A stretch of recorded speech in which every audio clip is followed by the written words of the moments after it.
Assalamualaikum warahmatullahi wabarakatuh. Baiklah, kembali lagi bersama channel Skriboy. Apa kabar semuanya yang ada di rumah? Semoga kalian sehat-sehat selalu. Pada malam hari ini kita sudah kedatangan seorang narasumber yang ingin menceritakan pengalaman horornya. Bang, siapa namanya? Dimas. Bang Dimas. Apa kabarnya, Bang? Alhamdulillah. Alhamdulillah. Sini saya dengar-dengar ini dari teman-teman Skriboy, Abang ingin menceritakan pengalaman horornya. Ya. Boleh diceritakan pengalamannya?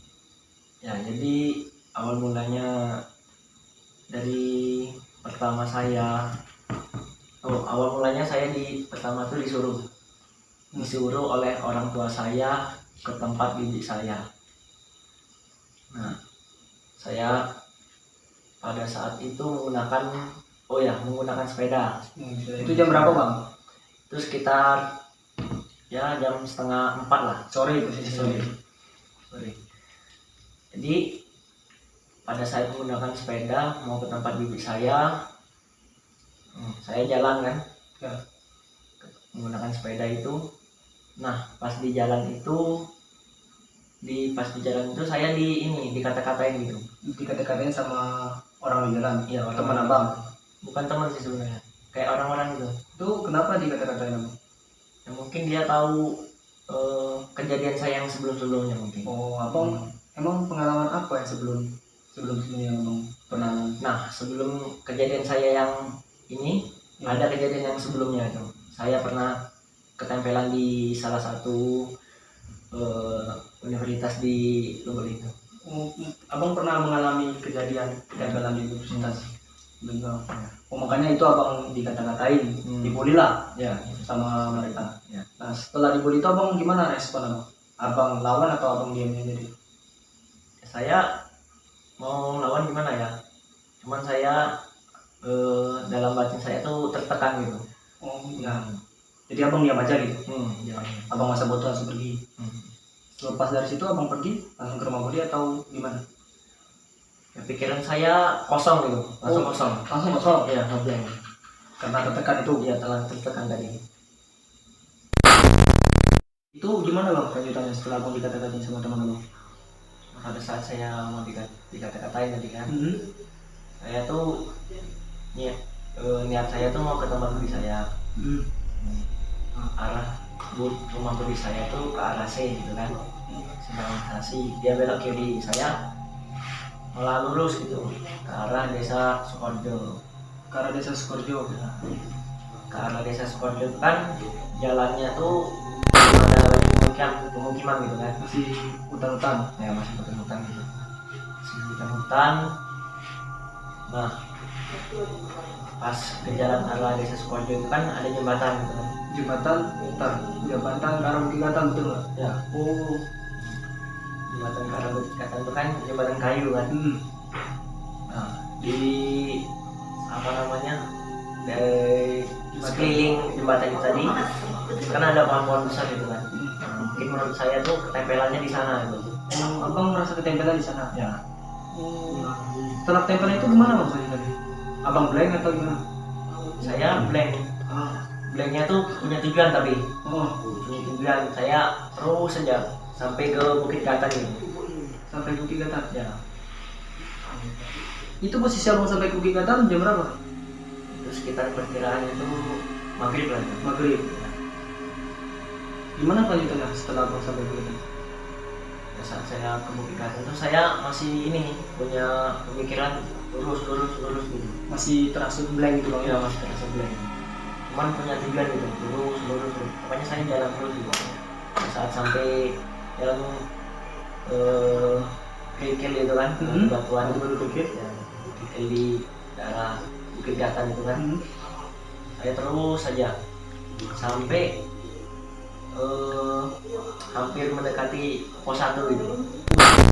Sampai di pos itu hampir mendekati pos 1. Mendekati pos 1 sekitar jam habis maghrib lah, jam 6:30 lah.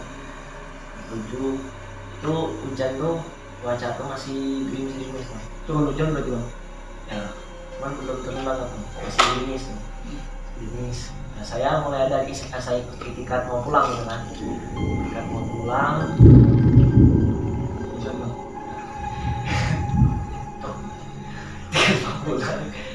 itu ke arah yang tadi, balik lagi ke arah batu ketika lagi jalan. Jadi emang nggak jadi itu mau pulang. Jadi gimana ya, masa tuh mau pulang, cuman pikiran tuh terhalang gitu Karena bawaan abang kosong ya. juga.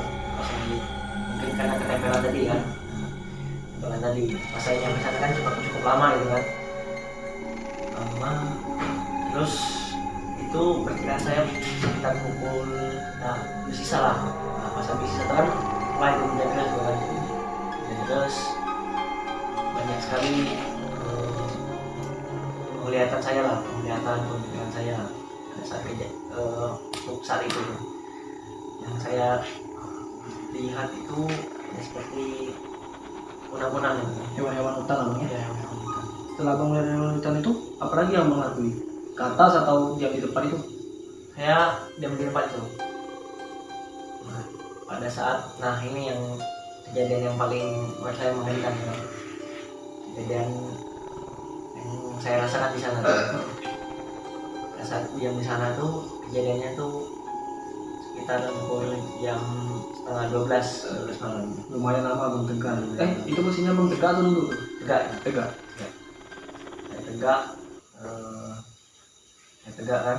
Nah, jam setengah 12 itu saya tegak. Itu kan pikirannya kosong kan.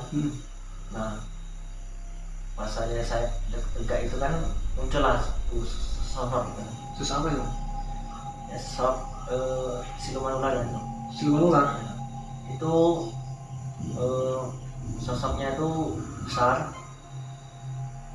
ya, kayak ular itu besar, nggak kayak ular pada umumnya lah tuh, besar banget tuh kan, panjang terus. Nah, sekitaran durasinya tuh cukup lama lah saya. Cukup lama. Ya, Itu kira-kira abang lihatnya tuh berapa jarak tuh? ya, sekitar 1 meter sampai 1,5 meter lah. Lumayan dekat bang ya. Nah, pada saat itu kan dari kejadian saya melihat penampakan sosok ular tadi kan. Nah, ada lagi saya melihat sosok lagi kan, penampakan lagi. Oh, jadi si ular itu langsung lewat aja gitu bang? Lewat aja, nggak mau ada interaksi dengan saya kan. Pada saat itu kan saya di aja kan, masih kosong kan dia.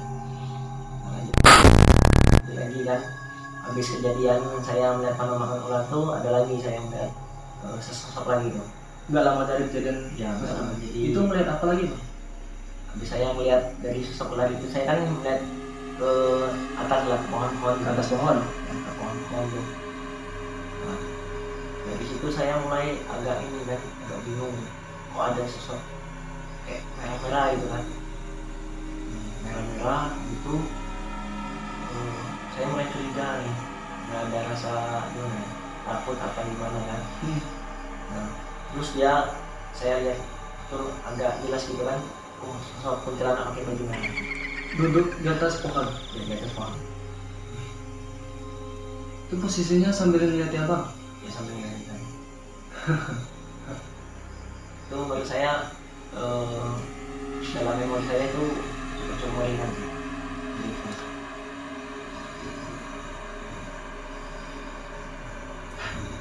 Terus habis dari kejadian saya melihat sosok kuntilanak merah tadi, nah ada lagi itu Entar bang, itu posisi kuntilanak merah itu bang, posisinya dia udah hilang atau masih? dia udah hilang. Oh, sudah dia udah hilang, nggak lagi. Udah hilang. Selama beberapa lama dari saya melihat sosok kuntilanak tadi, dan saya terus melihat di pohon besar tadi, di sebelah pohon besar itu saya melihat sosok hitam tinggi besar gitu kan. Itu matanya putih-putih. Itu kira-kira seperti apa sih? Genderuwo atau Ya, genderuwo. Seperti itu lah, genderuwo. besar tuh? Itu ngeliatin abang aja nih? Dia ngeliatin saya. Sama kayak si kuntilanak merah tadi. Menurut saya sih sangat mengerikan kan, apalagi dia bentuk besar kan, sosok besar, terus ngeliatin saya terus kan. Ya mungkin ngeliatin abang terus tuh mungkin heran kenapa ada orang di sini ya. Dan lagi udah malam kan, bukan waktunya orang-orang lain kita di sana kan. Selang beberapa lama tuh tuh dia ngilang juga itu. Bilang lagi. Ya si sosok hitam tadi genderuwo tadi. Setelah itu dia hilang, apalagi yang abang lihat di sana? Ya semacam apa lagi ya. Nah penampakan lagi ini yang dia itu sosok manusia ya kan, cuman dia tuh bertaring gitu ya. Sosok manusia dia bertari. Wujudnya kayak mana itu wujudnya? Dia tuh berbentuk manusia. Dia tuh Tinggi nggak? Tinggi nggak? nggak sebesar manusia sekitar 100, diperkirakan ya 180 cm lah. Lumayan tinggi loh ya. Lumayan tinggi. Dia tuh berbentuk manusia, ada taring, rambutnya panjang, Rambutnya gondrong gitu. ya gondrong ikel lah gitu. Matanya Merah menyala. mungkin itu siluman juga kali. Ya, Itu lama juga dia ngeliat abang. lama. Dia tuh gimana ya, sifat karakternya tuh buas gitu. Ya, kayak hewan liar lah. Kayak dia ngeliat abang kayak mau mangsa abang. Ya. Yang bisa kita ambil dari ceritanya Bang Dimas ini, dimanapun dan kapanpun kalian berada, di agama yang saya anut selalu baca zikir dan ayat suci Quran. Baiklah, terima kasih untuk Bang Dimas sekali lagi sudah meluangkan waktunya untuk menceritakan pengalaman horornya ya. Baiklah, untuk teman-teman Skiboy, terus dukung channel ini dengan cara mengirim cerita horor nyata Anda melalui DM di IG dan email yang ada di deskripsi bawah ini. Baiklah, sampai ketemu di episode selanjutnya. Assalamualaikum warahmatullahi wabarakatuh.